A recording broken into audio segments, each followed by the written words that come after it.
no one is coming to save you. You have to save yourself financially. You have to be your own long-term thinker.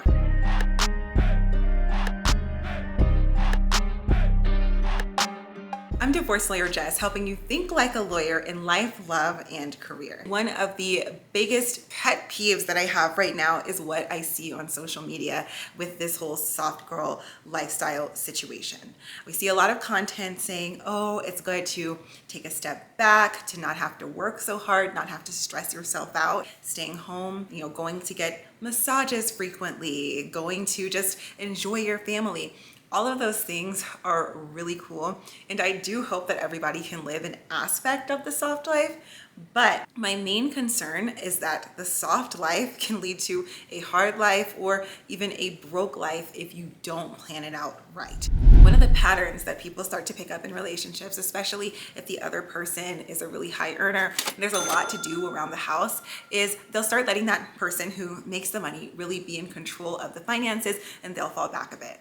And it really can be such a good feeling to fall back and not have to worry about constantly paying bills. Is the money coming in?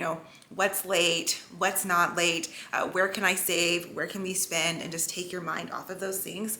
But I think that you always need to keep some kind of employability or profitability. You can go ahead and take a step back maybe. Let's say, especially if you are looking after the kids, daycare can be so expensive. Sure, make sure that you actually plan out how long that's gonna be. Is it gonna be a year? Is it gonna be 2 years? Is it gonna be 3 years? All you have to do is have a plan. So let's say it's closer to like 6 month, 1 year timeline. Okay, a 1 year gap in a resume is not a lot. You can probably get back into the workforce. It'll take a little bit of work to do so, but you can get back into the workforce when you need to. When you're thinking about taking a 2 and 3 year gap, that's when you're gonna wanna try to start thinking about like profitability and employability.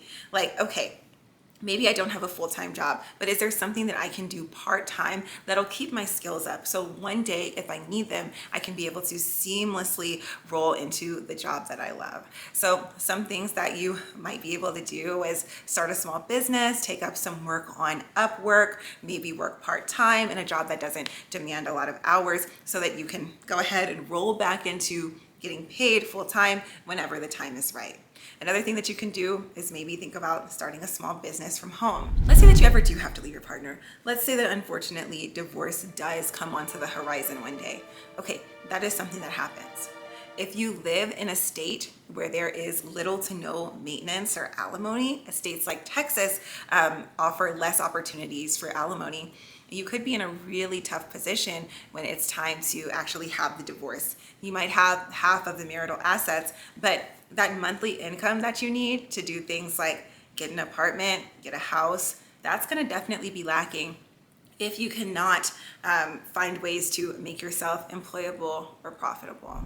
Another issue that I frequently see as a divorce lawyer is people coming to me, their spouse is the breadwinner, and they're like, hey, I need you to file a motion or do whatever you can to make him pay my attorney's fees so that I can pay you. And absolutely, that's something that lawyers can do in many states, is file a motion or go to a trial to help win some attorney's fees. But there is a gap there at the beginning to where we don't really know where the money's coming from, because still the motion has to be filed, still we have to go to trial, and all of those things cost money as well. Even if you don't have $1 million to your name, you don't necessarily need that, but you do need some money to be able to get yourself to another place if you don't feel safe, to be able to pay a lawyer to help you, or to even be able to pay a lawyer to, maybe you're filing your own motions, but they can kind of guide you through the situation. That kind of autonomy is available to you when you have a long-term plan about what you're doing about your employability, your profitability, and your long-term career. And I really start to worry when I see a lot of the soft life content out there, because I think that it's very short-sighted, and I think that it's telling a lot of women and a lot of men a lie about what life is really like. And I think that a lot of people really need reprieve right now. Everything is so expensive. Jobs can be so anxiety inducing and so hard on your body that it's like, hey, I really just need a break from the job that I'm doing. I need something to save me. I need someone to save me. The hardest thing that I have learned and encountered as a divorce lawyer is that truly No one is coming to save you. You have to save yourself financially. You have to be your own long-term thinker in these situations. You have to protect yourself in these situations. Another thing I find is that the person who is the breadwinner, especially towards the end of a marriage, if you are approaching divorce, the person who's the breadwinner is not always upfront about their finances. Towards the end of a relationship, towards the end of the marriage is when we start seeing, some duplicity, some sleight of hand. People can hide money to a certain extent, or they just might act as though you're not entitled to any of the money that they're making because they're working hard while you're supposedly not. What I want for you to consider is how you can develop some kind of nest egg. It can start with just a few $1,000s. It could even become investments. It could even be some credit cards that are in your name. But you need to have access to some type of money so that way you can get yourself out of bad situations and start to plan into good ones. Sometimes it's just the difference of a few thousand or a few $100s of if you can get out of the house and go stay at a hotel for a few nights. Start making your plans and go to a friend's house, travel to a family member's house, start developing your next steps. But the point is that you need the freedom to do that. My next concern is don't let a trend become the downfall of your life. If you're a young person right now and you're making the decision of, I don't really want to go to school. I don't want to invest in my education. I see content online saying that, guys don't really care if you go to school. Guys don't really care how much money you make. I'm sorry. You do not need to be worrying at a young age about what guys like when it comes to investing in yourself.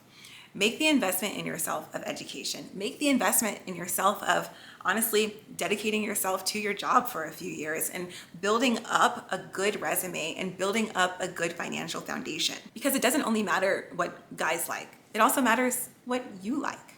Do you like to drive around in a nice car? Do you like to have savings in your account? If your mom needs some help and she needs some money, do you like being able to help?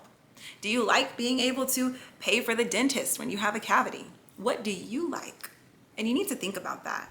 And a lot of people may think, this is getting into the 50-50 conversation. I don't want to bring in a whole bunch of money into the relationship because I don't want to go 50-50. This is not about the 50-50 conversation whatsoever. How you and your spouse decide to split money is y'all's own decision. But it's about thinking about what is a temporary comfort versus what is a long-term gain. I want you to think about yourself outside of the context of a relationship. Any human being, any grown adult needs access to capital, and that includes you. Getting real about soft life and entering the soft life too soon. Life is hard. I 100% agree. It's so interesting. A lot of people are trying to enter the soft girl era before they fully know themselves, before they fully know what they like, before they fully know what they're capable of.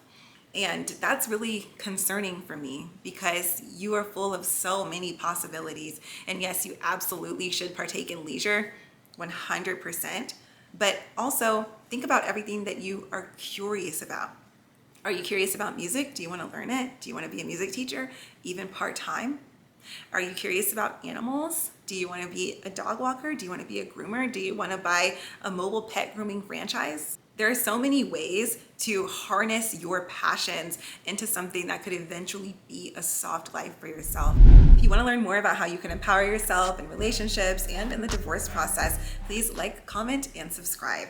I'm divorce lawyer Jess, helping you think like a lawyer in life, love, and career.